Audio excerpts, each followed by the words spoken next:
Cam Thomas is averaging 28 points per game. We're living in the upside down where Zach Collins is better than DeAndre Ayton.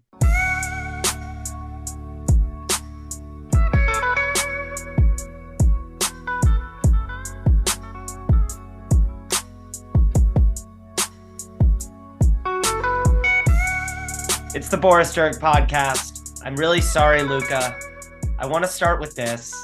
I got lost in the grad school grind last week. It's happened to all of us. And I lost a name. I lost Dallas setting up my rankings. It was the worst thing that's happened to me since we started this podcast. Max put me on the spot and I dropped them in at 9, I think. I'd like to believe with a little more time, I would have put Luca alone over some of those teams, namely the Wolves. I had the Wolves slotting at 10 behind the Mavs. But yeah, I mean, now that the Clippers have Harden, I'm definitely putting the Mavs above them. I just wanted to say sorry to Dallas. I fucked up. Sometimes you delete the names and they never re-enter the doc, and I feel horrible about it. And Luca's making me hate myself. Because is Luka 4 or 5 games in the MVP odds leader right now? I mean, I feel like he should be. I don't know if he's the odds leader. He's certainly if the season ended today, he'd be the MVP. But I don't know if anyone expects the Mavs to keep up this, 1,000% 1,000% win percentage. But yeah, he's got to be the guy right now. Here's a question. I've been thinking a lot also just about how incredible some of these like Hall of Famers in the second half of their 30s have looked. And like LeBron at 38, Steph and KD at 35, just looking like themselves. Not, Steph's actually looked as good as ever. Yeah. LeBron and KD not quite at the peak of their powers, but still elite. A minus B plus versions of themselves. Like LeBron turns 39 in under 2 months. And last night he took over against the Clippers. He went God mode in the fourth quarter. What do you make of this? Are these guys outliers? Is this modern medicine? All of the above? I mean, it definitely makes the Bucks feel better about paying Damian Lillard deep into his 30s, that these guys are looking like this. Yeah. I don't know, honestly. I mean, we see some guys fall off. I think with Steph and KD, they always had games that we sort of thought would age well just because of the insane shooting ability. I think same for Dame. And KD doesn't sort of take the physical pounding he used to, doesn't go to the basket as much as he used to, which I think has kind of come back to bite him in the playoffs the last few years. But I mean, the LeBron stuff is just insane. The fact that he was, with a healthy Paul George and Kawhi playing really high level basketball, and he was still like the clear alpha dog on the court, was insane. And like catching high lobs in overtime, like 40 minutes into the game in terms of his minutes, it's just nuts. And yes, Steph looks as good as he's ever looked. And I don't know, it's certainly more encouraging for guys like Dame. I'm trying to think of other examples, but Paul George is playing some of the best basketball he's ever played to start this season. Kawhi in Spurs looks elite. He dominated the first half of yesterday's game. Like, if you watch the first quarter of Clippers Lakers, the Lakers were a disaster. Like it looked like it was going to be one of those really disappointing, like 30-point deficits by halftime, and the game kind of ends early. Yeah, I mean, I was listening to I think it was Nick Wright today or something. I sometimes listen to on my lunch break. I did not know that his hair still had this volume. I mean, it's been a crazy comeback player of the year type hair performance for Nick Wright. I know. It's still growing. But he brought up Kobe. His last playoff game was when he was 33 years old. And he tore his Achilles in that 12-13 season when he was 34. And Curry's 35, KD's 35, LeBron's about to turn 39. And yeah, Steph looks as good as he's ever looked. KD's still going strong. LeBron's still going strong. Like, yeah, just to put into context a little bit how insane that is, like it's crazy the longevity these guys are showing. And it's why there's so much talent in the league too. Exactly. They're just not getting the fuck out. Yeah. And when LeBron and KD embraced each other after, what was it, game two? I just got chills. I was like, this feels like, I'm not saying KD is like a top three player in the history of basketball, but it felt like a Federer Nadal hug. Like I was just like, God, these are absolute gods, and I don't know how much longer we get to see them competing under the same roofs. And yeah, it's a blessing. We're all Yeah. witnesses. The LeBron stuff is truly another level because guys, Hall of Famers, like top 15 guys ever, have been great in their mid 30s. For LeBron to be an elite athletic presence on the verge of 39, I'm going to be telling my kids about this stuff. I know. And I don't know if it's because he's back in the 23, but he just looks more athletic. Maybe he is, but I'm having trouble remembering what he looked like at the beginning of last season. I'm remembering sort of, after he tore his tendon in his foot or whatever happened, LeBron, but just seeing him back in the 23, it feels right again. Speaking of elite players, I think as long as the Nuggets have their starting five, they're going to be pretty unstoppable. Yeah. We saw them completely dismantle the Lakers on night one of the season. They looked awesome, and I think they won their first 4 games, and they just lost to Minnesota the other night or something. But all that stuff about, like, I mean, Jokic, I think, is still the favorite to win the MVP just because they're going to win so many games, and everyone's finally gotten over the whatever playoff hesitancy they had with him, which was kind of always ridiculous. But at least now there's no argument for it. The Murray All-NBA case is looking strong. And then the other thing with them is their bench actually might be better than it was last year, which I thought they might have one of the worst benches in the league coming into this season. But Christian Brown looks good. And Peyton Watson, in the games I've watched, he is someone to watch on their bench where in every game I've watched, he's made a wow block where he just rotates from the weak side and like spikes a shot into the third row.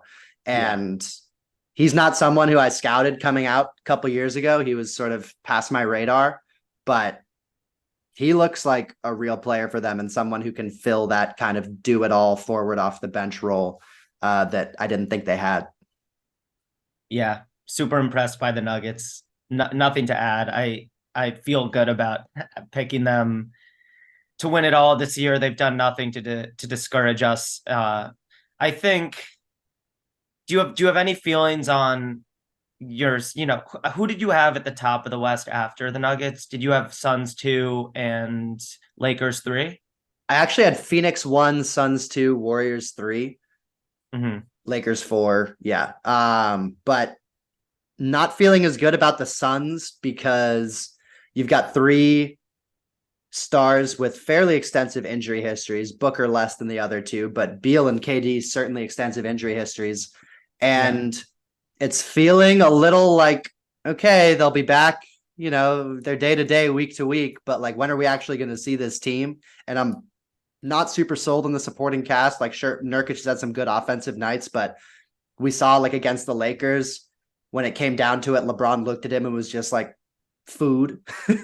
And we saw it in a few different games where like a Steph as well. Like he's not going to do anything to control drivers at all. And he's not going to stand a chance against Jokic in the playoffs. And the rest of their bench, no one's super reliable. The Kogies look good, but don't necessarily trust his shot to hold up. So I think the Suns, I'm a little less bullish on than I was early in the season as far as their regular season potential. And then in the playoffs, we'll see. I was already a little hesitant on them just because of how much they rely on kind of mid-range jumpers and things like that. But maybe they'll throw Book and Beal out there and it'll just be like, oh, these are 3 of the best shooters in the league. And it just sort of works itself out. But I'm a little uneasy on them, I'd say. There have been a couple guys who have underwhelmed. The first name that comes to mind is Paolo Banchero. He's been doing a lot of things as a playmaker for them. And I'm not too worried yet. I just thought the scoring would come a little more easily for him thus far. I have him in like 4 different fantasy leagues, and he's kind of fucking me over. Do you have any thoughts? I know you've been immersed in the Magic basketball Twitter community these last couple days. Jalen Suggs has been getting a lot of love, and I'm just so glad Max has come around on him. Not that you were ever against him. How do you feel about Paolo from the Magic ball you've seen?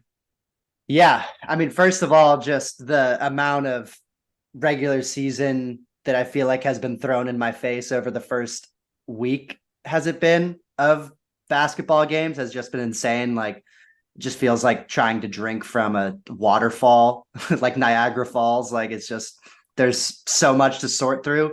So, yeah, today we're just going to kind of run through a bunch of observations that we've had just kind of willy nilly. But yeah, with Orlando, I've watched them a few times.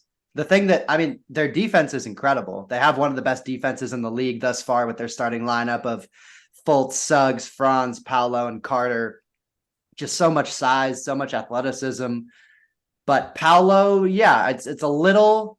I kind of compared a little to how it's looked so far to Jason Tatum's year 2, where everyone kind of expected him to take a big jump, and instead he had a bit of a weird kind of shot selection stagnation type of year. Again, it's 4 games in, or 5 games in, so we'll see how it goes from here. But yeah, Paolo is for someone who I comped to Blake Griffin coming out of college. I wish he would rely on his physical tools a little bit more than he does. And it's tough because it's not a healthy spacing environment. For as good as their defense is, their offense can be really stilted at times in the half court, with Fultz not being a 3-point shooter. Suggs has shown improvement, but teams still don't treat him like one. Same with Paolo. And people are only going to pay so much attention to Wendell Carter and Franz. So he definitely relies a little too much on these mid-range pull-ups right now, which is kind of tanking his efficiency, and that shot's not falling for him. But, I'm not overly concerned, but I do want to see him try to rely on his physical tools a little bit more. Maybe try to put some lineups out there that surround him with a little bit more shooting, though there's not much shooting at all on the Magic roster in general. But overall, I have been very impressed with their defense, and I think he's made some strides on that end, even if his offense isn't quite where it should be. Yeah, the Magic are looking a lot like what you had predicted. 5 games in, they're 10th in defensive rating and 23rd in offensive rating. The defense is keeping them in games. And of the 6'9" super athletic point forwards with great vision, Paolo has disappointed a little bit. Franz has kind of been in the driver's seat of that offense, which has been interesting. I think there's kind of a dark web that believes that Franz is the long-term number 1 for that team. And it's definitely looked more like that than I'd expected. But the 6'9" facilitating wing, who's really blown me away a couple weeks or 10 days into the season, is Scottie Barnes. Oh, yeah. Scottie Barnes just is back. Yep. Year 2, like we said, was a half step backwards for him, much like the Tatum year 2 you just mentioned. And he's balling out. As we record this, he's like a quarter and a half into a game against the Sixers where he came out and scored 12 points in the first 5 minutes of the game. And he's just doing his weird gait at getting by whoever he wants, dunking on people, kicking it out for threes, running pick and roll, screening for guys. I haven't seen much of his defense, so I'm not going to comment on that. I just know that he's filling he's filling the stat sheet on offense. Yeah. And looking like the Paolo Banchero, honestly, that I expected thus far. Yeah, he just does so much on the court. He's averaging about 20, 10, and 5 right now on over 50% from the field, 43% from 3, which I don't think that's going to hold up. If it does hold up, he's got top 10 player upside because of how much else he does on the court. If he becomes a reliable 3-point shooter, that was really the question with him coming out of school. But yeah, he looks incredible. It's a reminder to not panic on these sort of year 2 struggles that guys have, because we see it all the time with guys who have impressive rookie seasons. That second year is not always a big jump. Sometimes it looks a lot like the first one. Sometimes it's a little step back. So it's a reminder to kind of take it easy with getting a little too far ahead on guys' ceilings. But yeah, he looks incredible. In that game against Milwaukee the other night, in that first half, he just had complete control of the game, making interior passes in the half court, threes off the catch, off the dribble, getting out in transition.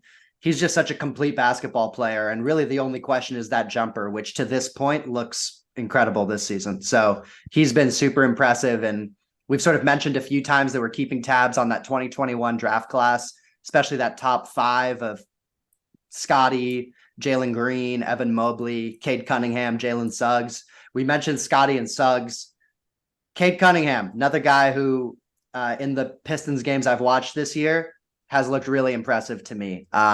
His partnership with Jalen Duren has been awesome. Duren, another guy who's looked fantastic this year, putting up kind of, young, I don't even want to make comparisons, but he's somewhere between a DeAndre Jordan and young Dwight Howard level production right now. I don't trust him on defense the way I trust Dwight Howard in his prime, but he's been a hell of a role threat. And Cade Cunningham, I think, is making real strides on offense. I'm not sure where his stats are now. When I looked the other day, he was around 25 points and, 6 and 6 or something like that. But his shot looks good. He looks like he has command of the Pistons offense. They're like, a reasonable team this year. They're not a dumpster fire like they've been in years past. I think Piston fans have a lot to look forward to between that and Jaden Ivey looking like he's making some strides as well. So in terms of the 2021 year 3 guys, I think both Cade and Scottie from that top 5 look like they're taking real steps forward this year. Yeah. And when we talked about some of like the X factor players for each team several episodes ago this past summer, I mentioned Beef Stew Isaiah Stewart as an interesting guy to look at in this Pistons rebuild, just because I knew Duren showed enough that it looks like he's the franchise center going forward. But Isaiah Stewart has found a place at the 4 for them because he's shooting 4 threes a game and he's at 44%, this early in the season, but he's always shown shooting touch. I think actually a lot of scouts expected him to be shooting threes by now in the NBA, and he hasn't been above 33% yet in his career, but this might be the season that he finds his touch from beyond the arc, which makes him an easy guy to fit next to Duren, who can move so well. And obviously Cade needs shooters around him with as a ball dominant, like pick and roll engineer. But yeah, I've been really impressed that Stewart and Duren have been able to play together, crash the boards, complement each other, as they have very different offensive games, but they both bring toughness and defensive effort. So that might be a front court pair moving forward for them. Yeah, and shout out to Ausar Thompson too. He did have one of the worst misses you'll ever see a couple days ago, where his air ball was like several yards short of the hoop. But aside from that, he's just looked like a great connective piece. Like I comped his brother Amen to Andre Iguodala, but Ausar has shown some Andre Iguodala tendencies as well. I'd say, just in terms of his ability to guard guys one-on-one. Like, Zach LaVine did drop 51 on them, but there were a lot of possessions where Ausar was matched up with him and got the better of him.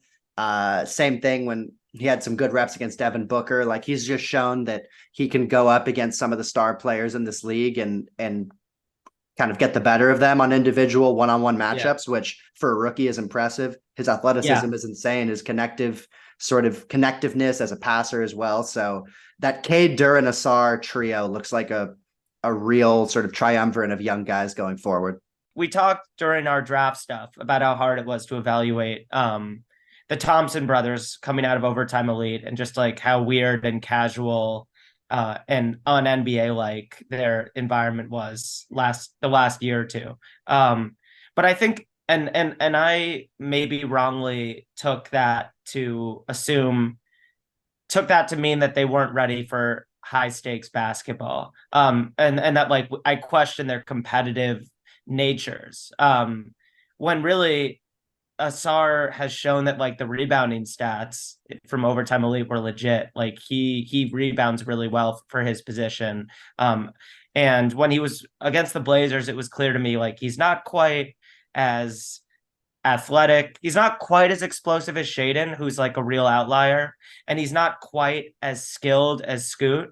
But he has a really nice mix of those two traits, and he's playing harder than both of them put together. So I was really impressed by him. You mentioned Ivy. Ivy's minutes have been surprisingly thin so far this year. I don't know why, because he's a spark plug for them, and his speed, like he might be the fastest guy in the league right now. I He's up there. I can't believe some of his drives. I can't believe the way he cuts to the rim. I think Cade needs him on the floor. And I hope that he plays more than he has so far. Yeah. I mean, per 36, Ivy's averaging 21 points, 5 assists. His 3-point shooting has been good thus far on decently high volume. But yeah, it'd be nice to open up some more minutes for him, but also like they want to, the fit isn't perfect with him and Cade yet. So, or at least they want some more reliable shooters. It's hard to play Cade, Ivy, Ausar all at the same time, and Duren and Stewart. Like that's just kind of a weird lineup. So they've got some rotational stuff to figure out, but the Ivy stuff has been really streaky. It's all been in spurts. Like against the Blazers, he was like 1 of 6 in the first half, and he finished the game with like making his last 5 shots. And it's been on and off. It seems like Monty's faith in him ebbs and flows early, at least, but we'll see. Yeah. All right. From young guys to old guys, I was pretty bullish on the Warriors coming into this season as far as how many games they'd win. I think I had them as the 3 seed in the West, and I've seen nothing to sway me from that. I think they're going to win a lot of regular season games this year. Chris Paul, I mean, their issue for years, even when they had KD, was when Steph goes to the bench, their team would just like hemorrhage points. And that's just not the case through the first week of the season, week and a half. Chris Paul's stabilized the bench. I tweeted out today that follow us at Boris Dirk Pod, by the way, that the Warriors are 19.5 points or by 19.5 points per 100 possessions when Chris Paul's on the court. And they actually have been losing the Steph minutes to this point, but we don't trust that to keep going because for his whole career, he's been a massive positive when he's been on the court. So if you combine like massive positive Steph minutes with positive Chris Paul minutes, like that's a formula for, I mean, that's like just winning all the time, basically, when Steph's on the court and when he's off the court, which they haven't really had since, maybe their strength in numbers days back in 2015. Like it's been a long time since they've had that real just sort of depth. I actually went to the game yesterday against the Kings that they won with the Klay Thompson buzzer beater, and like their bench unit just had a real cohesiveness. They're a really good defensive unit with, Chris Paul's still cagey, and then Kuminga and Gary Payton and Moody are all solid. Saric was playing really well for them. Like they just have a depth that they haven't had in a few years. And if you combine that with, how good their starting lineup was last year, they're going to win a lot of regular season games. Now I'm less bullish on them in the playoffs. I think they're kind of small and lacking athleticism compared to some of the teams in the West, but I think they're almost certainly going to be a top 2 to 3 seed. Yeah. I was laughing because I just saw on ESPN that like Stephen A did a bit today about how Draymond needs to address like what's wrong with the team chemistry and like his role in facilitating a toxic environment. Thinking like the Warriors are 4-1. Jordan Poole has never looked more Jordan Poole-ish. Yeah. And Draymond's looked great since like I think he missed night 1 and like has been on a minutes restriction, but he's looked really good in the minutes I've watched. Draymond looks like Draymond. So yeah, I'm sticking though with my round 1 pick of 4 seed Thunder over 5 seed Golden State Warriors. So let's go over to OKC, who look amazing, kind of had a meltdown yesterday after dominating the first half against the Pelicans. They threw the game away down the stretch, which is just going to happen with a young team. And it might be the reason, I was a little bit too bullish down the road, but this year. But what do you think about the Thunder stuff you've seen so far? Yeah, from what I've seen, and I haven't been able to watch as much Thunder as I'd like, even though I had them number 1 in my league pass rankings, just somehow it hasn't worked out. But I think Chet adds a dimension to them, which they just didn't have last year, which is what we expected. And he's, adjusted very well for a first-year player. And you often see that with guys who sit their whole rookie year and then come in that second year, like, Ben Simmons, for all of his flaws now, was a very effective rookie. One of the better ones you'll see. Blake Griffin missed his first year and made an all-star as a quote unquote rookie in his second year. Like, we see it. And Chet, he's efficient. He's just finishing plays, whether it's like spotting up for trail threes or getting lobs. Every once in a while, he'll flash like some of the kind of insane skill and agility he has for someone with his like body proportions. Like, if we didn't have Wemby in the league, everyone would just be kind of fawning over how Chet does what he does at his height and lankiness. But yeah, I love what I've seen. I only saw the first half of that Thunder Pelicans game live. I caught up just like watching highlights afterwards. But in the first half, they just looked kind of like the idealized version of themselves, where it's this egalitarian 5 guys who can all dribble, pass, and shoot, or 4 guys in Lou Dort. And it's just like, it's extremely difficult to guard when you have 3 playmakers the level of Shea, Giddey, and Jalen Williams, who can all drive, can all like physically abuse mismatches, can all push in transition. Even Chet can do that to a degree. And yeah, I'm feeling good about, I think I had him as the 6th seed, something like that. I'm feeling good about them being even above the play-in in the Western Conference as you had them. So they've been impressive for sure. Yeah. I can't believe how many great players they have. It's the simplest way to put it. Casey Wallace, he's looked incredible so far. He like hasn't missed, I don't think. Yeah. And he looks like the Davion Mitchell in their back pocket. Like Casey Wallace could be important in a playoff series, just as another body to put on a really tough guard or smaller wing. The East is going to be chaotic. I think Milwaukee. I hope. Milwaukee has looked shaky. I don't know how the Knicks and the Blazers have the same record. I texted you this last night, but the Blazers are by far the worst 2 and 3 team I've ever seen. I can't believe we just won 2 straight games on the road. Do you have any Knicks thoughts thus far? Yes. We're on every other year watch with Julius Randle, and it's scary. We signed him in 2020 and he was kind of meh.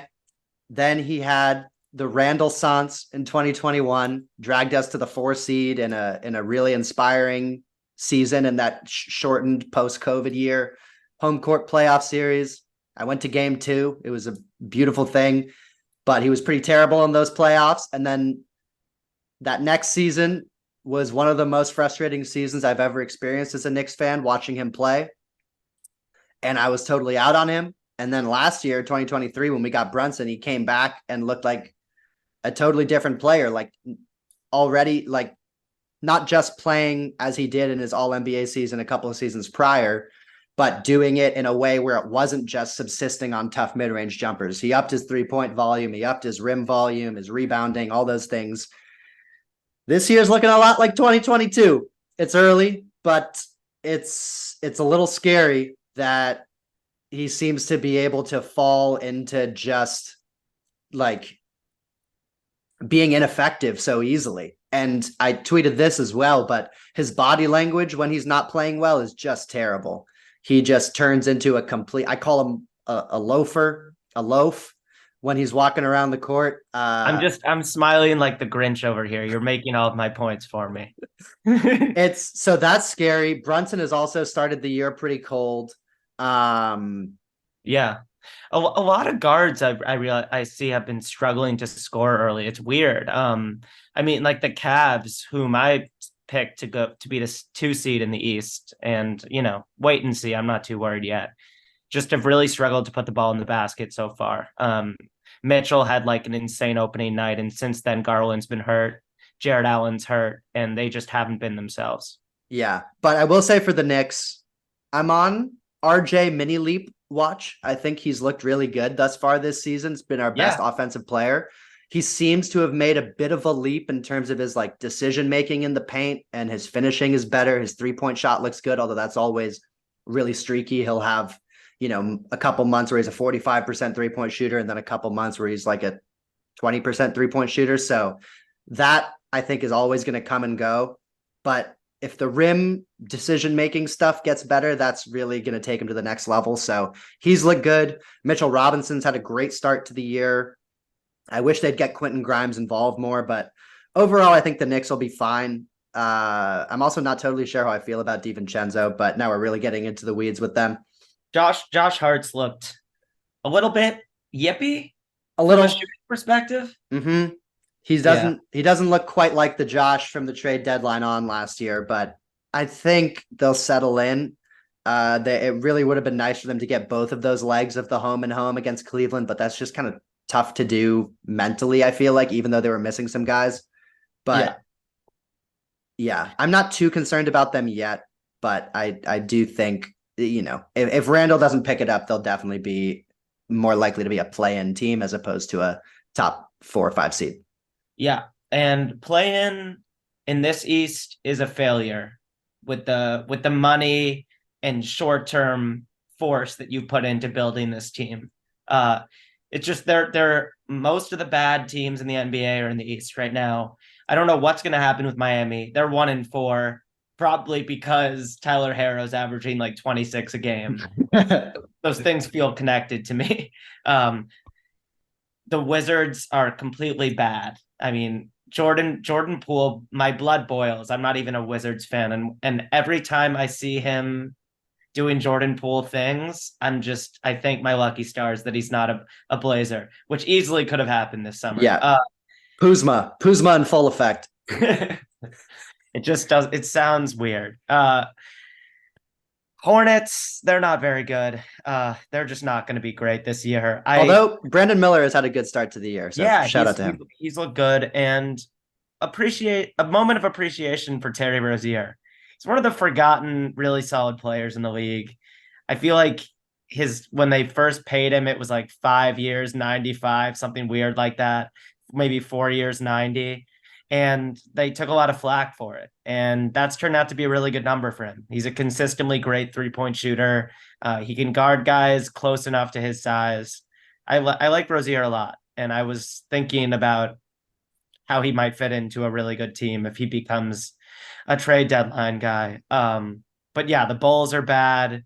Even with the Scottie Barnes renaissance, the Raptors could easily be bad. We don't know much about their new head coach yet. I'm not going to try to say his name yet. Although I did see a video of him giving a speech to the team, and it had me ready to run through a wall, I will say. Okay.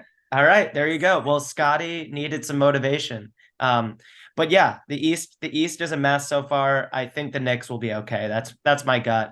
I'm proud for dying on the hill of don't talk yourself into the idea that Ben Simmons can score again. He's still doing all the cool Ben Simmons stuff, but scoring has not returned. And it's just, it's hard to imagine a really high ceiling for him offensively. If he isn't a threat to put the ball in the basket. Yeah. Couple quick notes on the East. First, early most improved player watch, or actually these are both most improved player watch guys. One is like the guy everyone knew was good, but is getting like to be a star. And the other is a total breakout. So the total breakout is Jalen Johnson on the Hawks. He's looked very impressive from the games that I've seen of him. He's just a dynamic athlete. Like, as someone who's 6'9", he's an incredible leaper, super fluid. Posterized both Isaiah Hartenstein and Josh Hart on the same play when the Knicks played them a few weeks ago, and his shot has been solid so far. So we talked when we were going through X factors with the Hawks, and we were saying like, who's going to be that dynamic wing player for them between AJ Griffin, DeAndre Hunter, Jalen Johnson, Sadiq Bey? Like, is someone going to step up into that like real high level starter role? And Jalen Johnson thus far has flashed an ability to do that I didn't see coming into the season.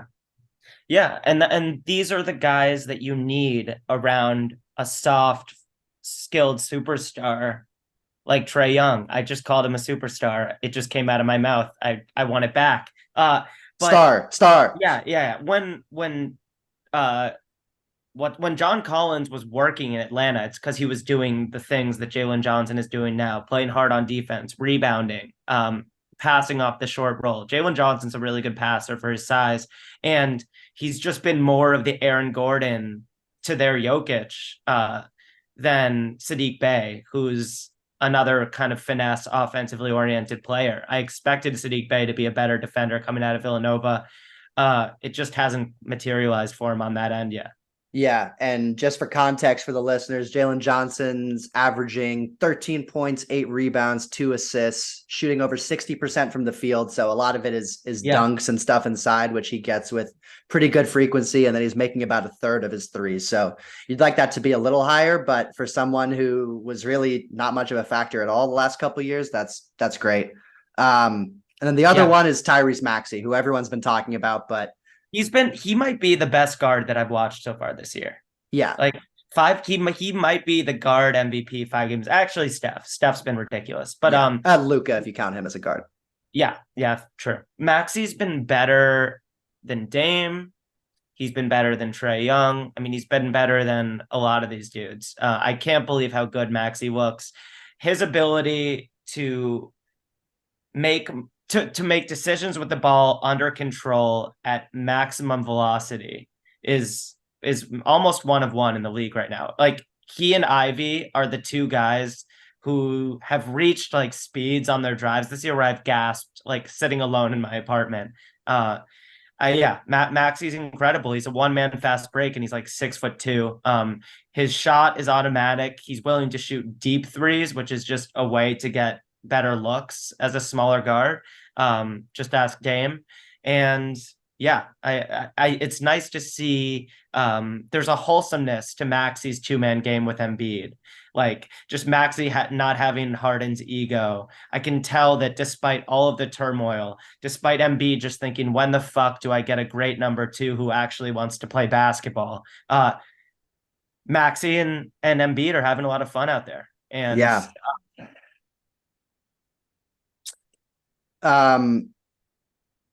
As a last note on the East, what's your concern meter on Milwaukee on a scale of 1 to 10? Not too high. I think I said I thought they were going to be a worse regular season team. I picked them to be the 3 seed. I feel like most people had them in the top 2.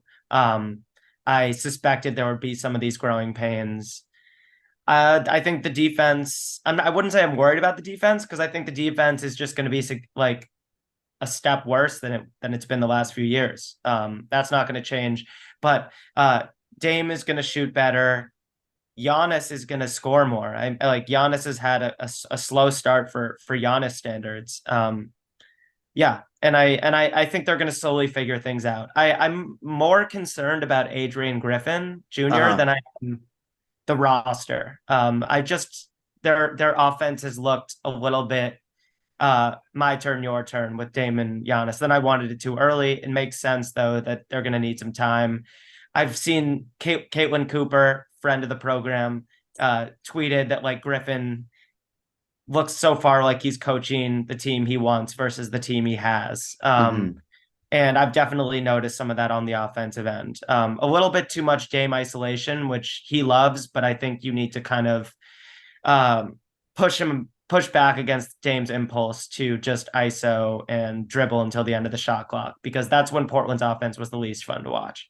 Yeah, I think overall Dame has looked very good in the games that I've watched. I didn't see the one where he went like 1 for 6, but I think his foul drawing gives them something they've never had in the past. His ability to perform in the clutch, like their clutch offense has just been so bad in the Giannis era. So I do think they'll get it together, but I do think they have a real weakness of giving up like drives on defense. And I'm not sure how they're going to address that if they can with the roster they have. So needs to be seen, and stop turning the ball over also. On the other side of the Dame trade, we got the Blazers. I've been a little worried about Scoot. I'm not panicking at all. I wonder if he's been hobbled by an injury he's not talking about, because he left last night's game with a quote ankle sprain when it didn't look like anything had happened. He's had a little bit less burst than I expected for him early. And that's why I've been saying like maybe he's a little bit more CP3 than Westbrook, which is totally fine with me. Honestly, it would be great. Shaden Sharp is really special. The Blazers are so bad, and Chauncey Billups doesn't know how to run an offense. But I really recommend, if you haven't watched the Blazers yet, listeners, check out Shaden Sharp. Like, his highlights are as juicy as it gets right now in the league. It's pretty crazy, and his signature move is slowly becoming the up and under because of his insane hang time. He pulled one off against Embiid a couple nights ago that blew my mind. Like, it was like, how is he still in the air, and how is he able to get the ball on the backboard from this angle? Other than that, not much to say. I want more from Time Lord. DeAndre Ayton is just Nurk on cocaine. I need more from Ayton. He's inconsistent. Some nights he wants to rebound. I think he might be a nice guy, and that might be to his detriment. But we don't need to talk about the Blazers. Yeah, we mentioned the Mavs. Apologies again to Luka. I agree with you that they're not gonna go 82-0. Mhm. I don't think Lively is gonna be an above average starting center as a rookie, even though his opening night was awesome, and I love Lively long term. We just need Kyrie to get healthy again so he can fuck with the chemistry a little bit. Luka's so good that this team looks like a playoff team. Yeah. And Grant Williams has been awesome for them too, just sort of giving them that connective piece, 3-and-D aspect. Yeah, it was tough not seeing Luka in the playoffs last year because, as I said on the last episode, I don't always love watching him in the regular season, but playoff Luka is just such a treat to watch him go toe to toe with all the superstars in the league and look as good as I've seen anyone look in the playoffs as a young player. So yeah, I think that they're looking good. I think I had them at 8 coming into the season. I'd probably adjust that a bit, but honestly, the West is so crazy. Like we haven't mentioned the Pelicans really yet, who have been impressive, even though they're dealing with injuries to Trey Murphy. Brandon Ingram's missed a couple games. Zion, I don't think looks amazing yet physically, but doesn't look amazing. He looks bad. Look, he looks heavy. I promise you, I was going to admit if Zion showed up in Duke shape and was moving at 100 miles per hour again, I would have been honest about it. Zion looks really bad. There were a lot of plays last night against the Thunder where it felt like he wasn't even getting to half court before like the play was over. Like, he's just like, I'm going to take this offensive possession off. I've been doing a lot. And when he's involved in the play, he's still very efficient and his talent is still there. He's not in good shape. Like, his body does not look good. He doesn't have his explosiveness. He's still a ridiculous mover for 6'6", 290, whatever he is, which was crazy to watch. 6'6", 290 versus 7'1", 190 last night in chat. I'm worried about Zion, as I've been since he entered the league. But the Pelicans are going to be fine if they can just get healthy. One of the like all the talk has been about how few games Zion's played since he was drafted.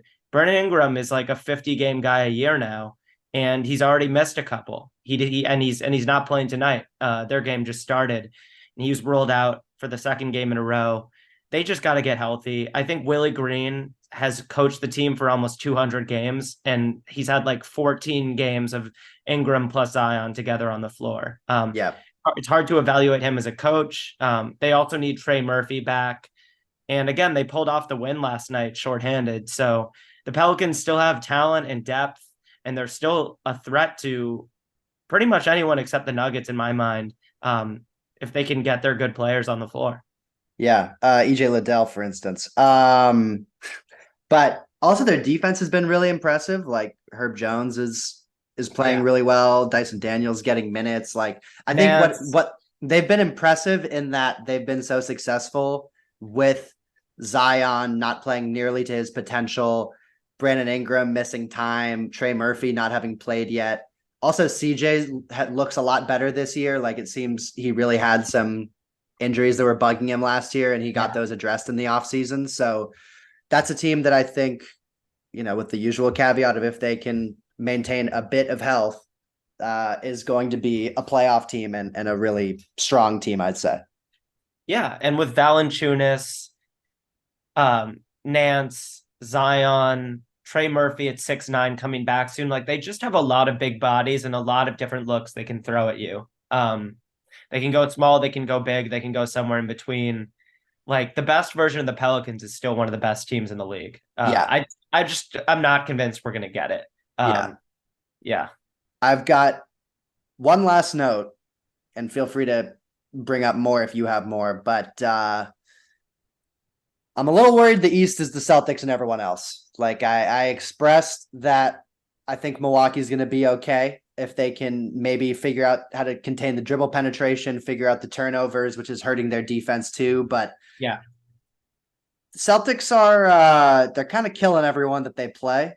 they haven't had, I guess they had a game against Miami was close, but listen, dude, I told you this. The 3-point line is the worst thing that's ever fucking happened in this league.